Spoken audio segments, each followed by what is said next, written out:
Avez-vous déjà réfléchi au fait que vous êtes né exactement à ce moment-là, et non à un autre, comme si le temps avait choisi le moment précis pour que votre âme entre dans ce monde? Carl Jung disait que tout ce qui nous entoure au moment de la naissance n'est pas une simple coïncidence, mais un symbole. Le ciel, le climat, la saison, les archétypes en mouvement, tout cela forme un arrière-plan silencieux qui imprime une marque profonde dans notre psyché.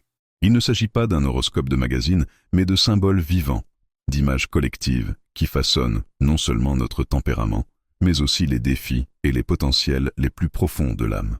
Naître en janvier n'est pas la même chose que naître en juillet. Chaque mois porte une fréquence, chaque époque un type de portail. Et ce qui est fascinant, c'est que de nombreux traits énigmatiques en nous peuvent être compris à la lumière du temps qui nous a vus naître. Carl Jung croyait que notre histoire commence avant les mots, et que le moment de la naissance porte des indices invisibles sur la mission de chacun. Peut-être est-ce pour cela que, dans certaines cultures ancestrales, la naissance n'était pas simplement un événement physique, mais une cérémonie spirituelle, un signe que le monde avait besoin de ce qui arrivait.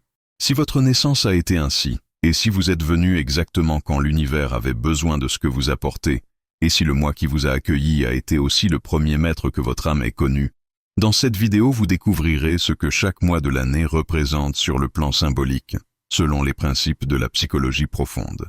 Vous comprendrez pourquoi certaines douleurs vous visitent fréquemment, pourquoi certains dons émergent naturellement, et pourquoi, malgré tout, il y a en vous quelque chose qui n'a jamais pu être expliqué, mais toujours ressenti. Carl Jung disait que tout ce qui est inconscient nous gouverne comme destin, mais que, lorsque quelque chose est porté à la conscience, il devient pouvoir de transformation. Et peut-être est-ce ce qui est sur le point de vous arriver maintenant. Préparez-vous à vous souvenir de ce que votre âme savait déjà, avant même de naître. Pour Carl Jung, rien dans notre existence n'arrive par hasard.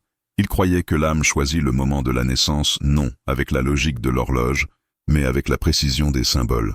Dans la psychologie analytique, le temps n'est pas simplement une séquence linéaire. Il est un champ archétypal. Chaque phase de l'année, chaque cycle de la nature, chaque saison, porte des images collectives qui façonnent la psyché depuis le premier souffle. Lorsqu'un enfant naît, il n'arrive pas dans un monde neutre. Il entre dans un décor rempli de significations invisibles. Le climat, la lumière du jour, l'énergie des cycles naturels. Tout cela forme un champ symbolique qui communique avec l'âme qui vient d'arriver. Jung appelait cela les premières impressions archétypales. Ce sont des expériences sensorielles et spirituelles qui façonnent silencieusement notre relation à la vie.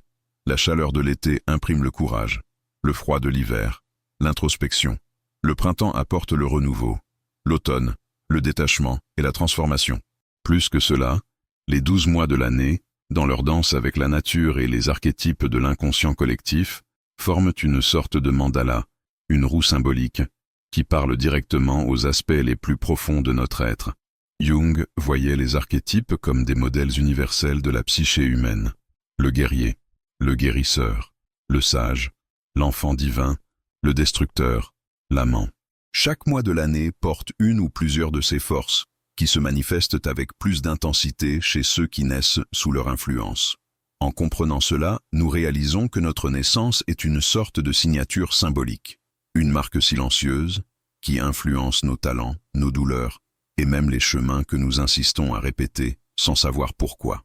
L'objectif ici n'est pas de vous enfermer dans des étiquettes, encore moins de limiter votre identité, mais de vous offrir des clés symboliques pour comprendre des schémas internes que peut-être vous ressentez depuis l'enfance et n'avez jamais su nommer. Carl Jung ne cherchait pas des réponses toutes faites, il cherchait de vraies questions. Et peut-être que la plus ancienne de toutes est « Pourquoi suis-je né ? Exactement quand je suis né ?» Traversons ensemble cette roue symbolique des mois de l'année. Et peut-être, au fil du chemin, reconnaîtrez-vous en vous des parties qui étaient endormies, attendant simplement un miroir symbolique pour se réveiller. Naître, c'est plus que venir au monde, c'est traverser un portail, c'est quitter un champ invisible et entrer dans le temps humain avec un bagage que peu peuvent voir, mais que l'âme ressent depuis le premier instant.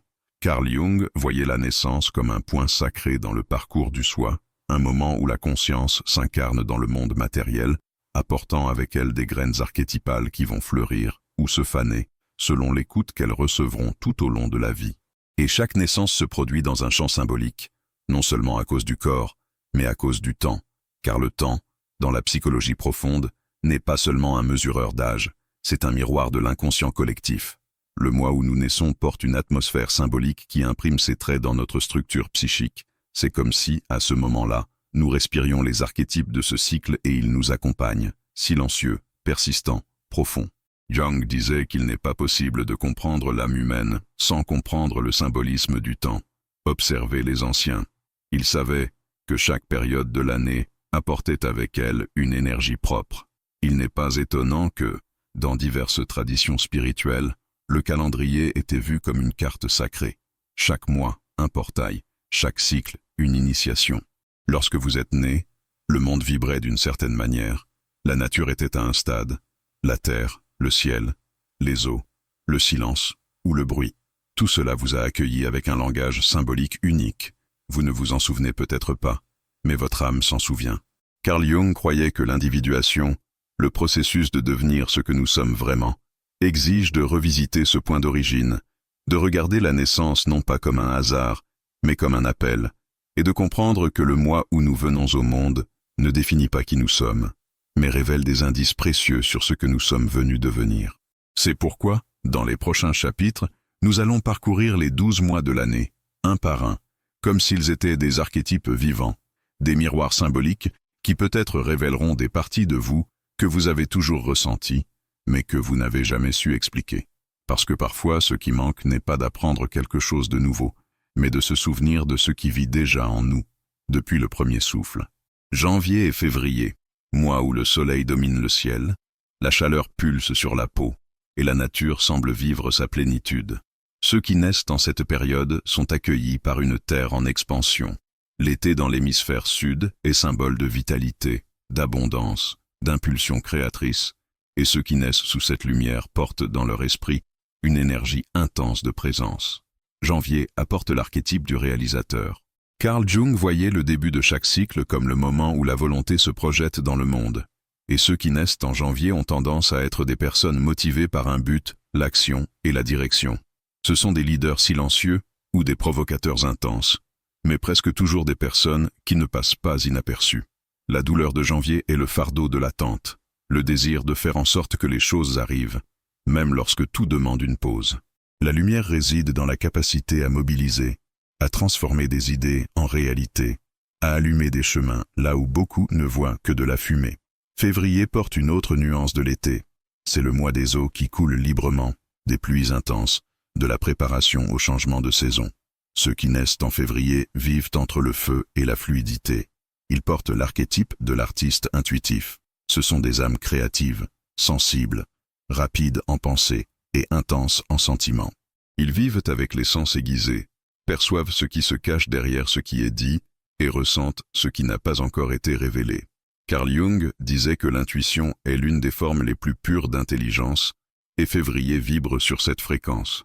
Il y a de la douleur, de la difficulté à s'adapter à ce qui est statique, prévisible, à l'ombre, à la dispersion, à l'instabilité. Émotionnellement à la lumière, une génialité subtile, une imagination fertile, la capacité de voir la beauté, là où personne ne voit. Janvier plante, février rêve. Les deux naissent avec le soleil haut, mais chacun apprend à gérer cette lumière d'une manière différente. Et peut-être est-ce pour cela que ceux qui naissent en ce temps ont tant de pouvoir, mais ne fleurissent véritablement que lorsqu'ils apprennent à se reposer sans culpabilité et à créer sans se perdre. Mars et avril annoncent un tournant. Après la chaleur palpitante, l'automne approche, et avec lui une invitation au retrait symbolique. Carl Jung disait que la nature nous enseigne des rythmes que la psyché reconnaît, et l'automne est un temps de transition, de détachement, de maturité. Ceux qui naissent en mars portent l'archétype de l'alchimiste émotionnel. Ce sont des personnes qui ressentent profondément, mais ne se noient pas. Elles transforment, raffinent, transmutent. Mars est le seuil entre la lumière de l'été et l'introspection de l'automne, et ceux qui naissent en ce mois vivent exactement dans cet entre-deux,